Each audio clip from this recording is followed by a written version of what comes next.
আসসালামু আলাইকুম। সপ্তম শ্রেণীর প্রিয় শিক্ষার্থীরা, আশা করি তোমরা ভালো আছো। আজকে আমরা দেখব বহু জাতিসত্তার দেশ বাংলাদেশ একে সেরাম।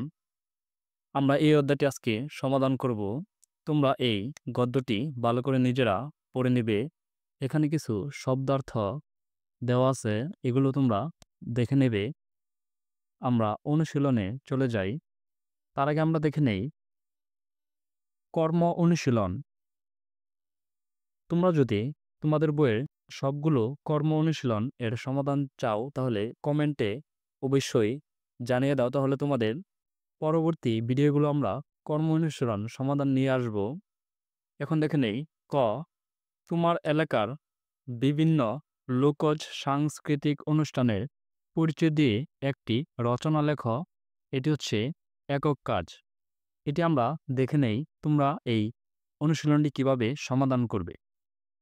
চলো, কর্ম অনুশীলন এটি সমাধান হচ্ছে এই বইয়ে বাংলা দ্বিতীয় পত্রের তোমাদের যে বাংলা দ্বিতীয় পত্র আছে, আমার দেখা একটি মেলা, আমার দেখা একটি মেলা তোমাদের বাংলা দ্বিতীয় পত্রের, এটি হচ্ছে তোমাদের বাংলা ব্যাকরণ দ্বিতীয় পত্র, বাংলা দ্বিতীয় পত্র হচ্ছে এটি। এই বইয়ের তোমরা আমার দেখা একটি মেলা তোমাদের বইয়ের ব্যাকরণ বইয়ের 102 নং পৃষ্ঠায়, 2 নং পৃষ্ঠায় আমার দেখা একটি মেলা, এটি তোমরা নিজেরা ভালো করে পড়বে। এ রচনা পড়ার পর রচনা অনুসরণ করে তোমার এলাকায় অনুষ্ঠিত হওয়া লোকজ সাংস্কৃতিক অনুষ্ঠানের পরিচয় তুলে ধরে রচনা লেখো। এই রচনাটি তুমি যদি ভালো করে পড়ো তাহলে তুমি এই রচনাটি অনুষ্ঠানের পরিচয় তুলে ধরতে পারবে। উপরের নির্দেশনার ভিত্তিতে আবার তুমি নিজে একটি রচনা লিখে ফেলো। এই বাংলা দ্বিতীয় পত্রের 102 নং পৃষ্ঠার আমার দেখা একটি মেলা, এইটি পড়লে তুমি তোমার এলাকায় অনুষ্ঠিত হওয়া লোকজ বা সাংস্কৃতিক অনুষ্ঠানের পরিচয় তুমি তুলে ধরতে পারবে। তারপর আমরা চলে যাই বহু নির্বাচনী প্রশ্ন। এখানে 4টি প্রশ্ন আছে, আমরা দেখে নেই। 1, ত্রিপুরা জনগোষ্ঠীর উৎসব কোনটি? ক, সাংগ্রাই, খ, বিজু, গ, বৈশু, ঘ, সোহরাই।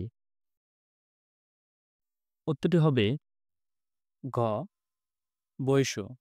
2, বাঙালি ছাড়া অন্যান্য জাতিসত্তা জাতীয় মূলধারারই অংশ, কারণ তারা 1, আমাদের সংস্কৃতিতে সমৃদ্ধ করেছে, 2, জাতীয় সমৃদ্ধিতে গুরুত্বপূর্ণ ভূমিকা রাখে, 3, ধর্মীয় দিক থেকেও তারা গুরুত্বপূর্ণ।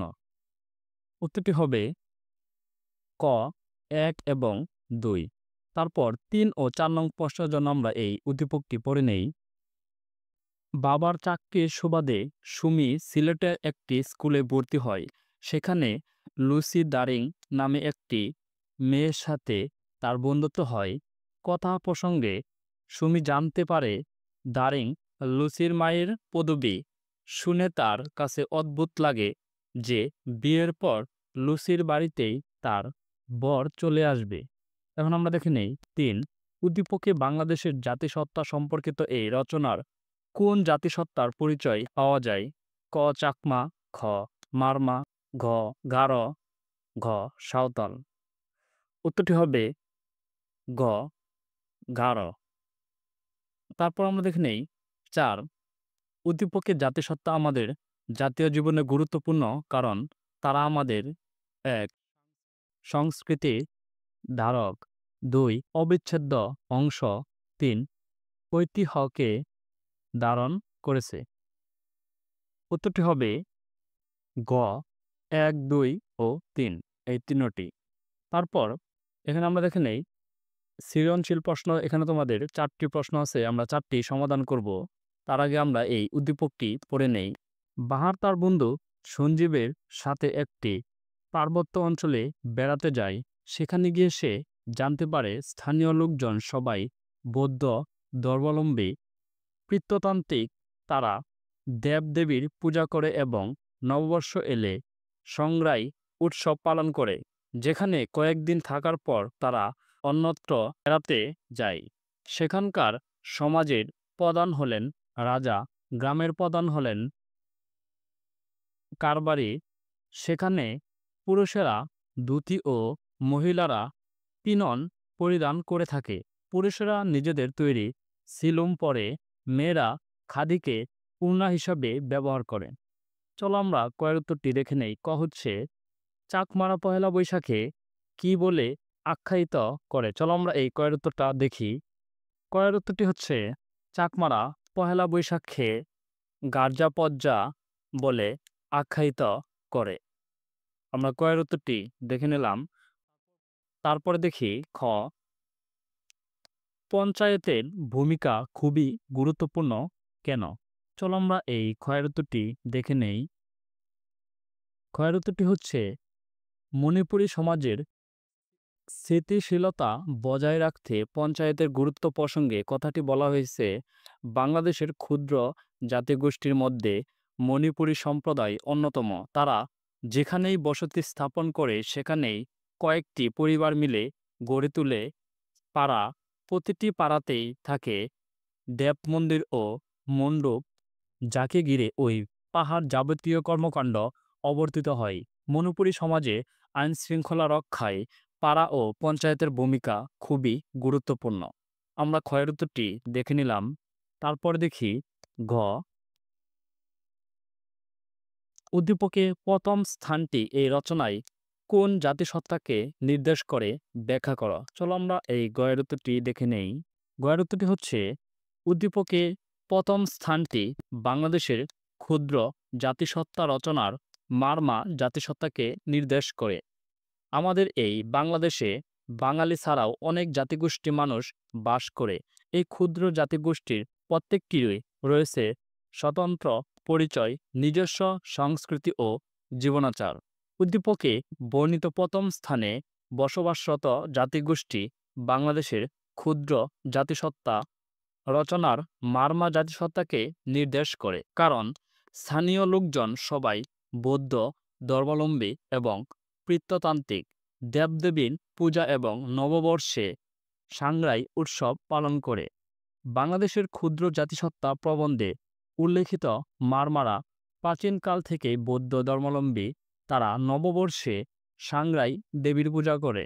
তাই বলা যায় যে উদ্দীপক জাতিগোষ্ঠীটি মারমা জাতিসত্তাকেই নির্দেশ করে। আমরা গয়ের উত্তরটি দেখে নিলাম।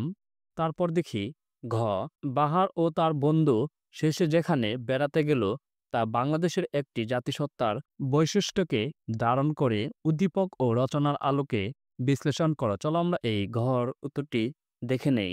ঘয়ের উত্তরটি হচ্ছে শেষ স্থানটি বাংলাদেশের একটি ক্ষুদ্র জাতিসত্তার বৈশিষ্ট্যকে ধারণ করে। মন্তব্যটি যথার্থ। বাংলাদেশের বৃহৎ জনগোষ্ঠী হচ্ছে বাঙালি জাতি। বাঙালি ছাড়াও এদেশে অনেক ক্ষুদ্র জাতিগোষ্ঠীর মানুষ বসবাস করে। তাদের সংস্কৃতি ও জীবনাচার আমাদের জাতীয় সংস্কৃতিকে সমৃদ্ধ করেছে। উদ্দীপকে বর্ণিত শেষ স্থানটি ক্ষুদ্র জাতিসত্তার বৈশিষ্ট্যকে ধারণ করেছে। তারা বাংলাদেশের পার্বত্য জেলাগুলোতে বাস করে। সেখানে সমাজের প্রধানকে রাজা বলা হয় এবং গ্রামের প্রধান হল কারবারি। সেখানকার পুরুষেরা ধুতি এবং মহিলারা পিনন পরিধান করে। বাংলাদেশের ক্ষুদ্র জাতিসত্তা বর্ণনা অনুযায়ী এরা চাকমা জাতিগোষ্ঠীর মানুষ। উদ্দীপক ও আলোচ্য প্রবন্ধে বাংলাদেশের ক্ষুদ্র জাতিসত্তার একটি চাকমা জাতিসত্তার কথা প্রকাশ পেয়েছে।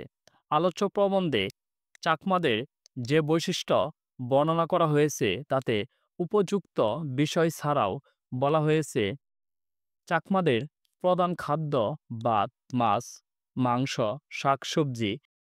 বিজু উৎসব তাদের অন্যতম প্রধান উৎসব। তারা পহেলা বৈশাখকে গরজা-পজ্জা বলে আখ্যায়িত করে। লোকনৃত্যগীত হিসেবে ঝুম নাচ, বিজু নাচ বেশ জনপ্রিয়। ধন্যবাদ শিক্ষার্থীরা। আমরা দেখে নিলাম তোমাদের এই 4টি সৃজনশীল প্রশ্ন আমরা সমাধান করে নিলাম। আগামী ক্লাস থেকে আমরা দেখব কবিতা, নতুন দেশ রবীন্দ্রনাথ ঠাকুর। আমরা আগামী ক্লাস থেকে এটি সমাধান করব।